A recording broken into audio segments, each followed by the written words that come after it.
Kasus penipuan berakhir damai. Selebgram ajudan pribadi janji kembalikan kerugian korban 1,3 miliar rupiah. Kuasa hukum korban berinisial Al, Sulaiman Jojo Atmojo menjelaskan bahwa kliennya telah sepakat berdamai dengan Akbar alias ajudan pribadi yang telah ditetapkan sebagai tersangka. Dikutip dari Kompas.com, Al pun akan menyelesaikan perkara tersebut secara kekeluargaan dan bersedia menerima ganti rugi dari Akbar. Kami menerima iktikat baik dari Akbar untuk mengembalikan kerugian kami dan kami juga akan menyelesaikan ini secara kekeluargaan, ujar kuasa hukum Al, Sulaiman Jojo Atmojo saat dikonfirmasi, Sabtu, tanggal 15 April tahun 2023. Menurut Sulaiman, kliennya menerima iktikat baik Akbar atas rasa pertemanan dan kemanusiaan.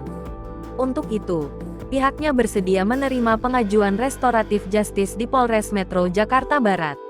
Pihak dari Akbar atau ajudan pribadi dan kami sedang mengajukan surat restoratif justice. Sekarang tinggal tunggu keputusan penyidikan. Setelah itu baru cabut laporan, kata Sulaiman. Secara terpisah, kuasa hukum ajudan pribadi, Eko Prabowo mengatakan, pihaknya selalu berkomunikasi secara intens dengan Al dan tim kuasa hukumnya untuk menyelesaikan kasus tersebut secara kekeluargaan. Kini, kata Eko, sudah ada titik terang antara kedua belah pihak. Kliennya pun bakal menjalankan kewajibannya untuk mengembalikan semua kerugian yang dialami Al. Sedang kami susun karena perjanjian ini nanti akan kami notariatkan untuk perjanjian perdamaiannya, ucap Eko.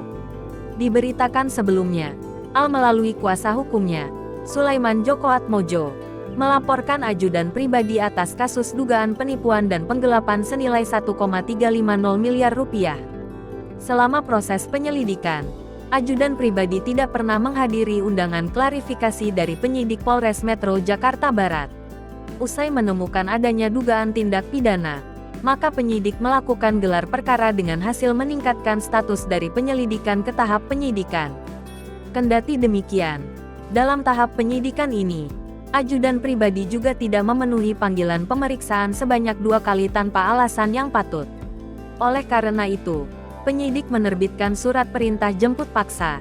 Alhasil, ajudan pribadi ditangkap di Makassar, Sulawesi Selatan pada Minggu tanggal 12 Maret tahun 2023.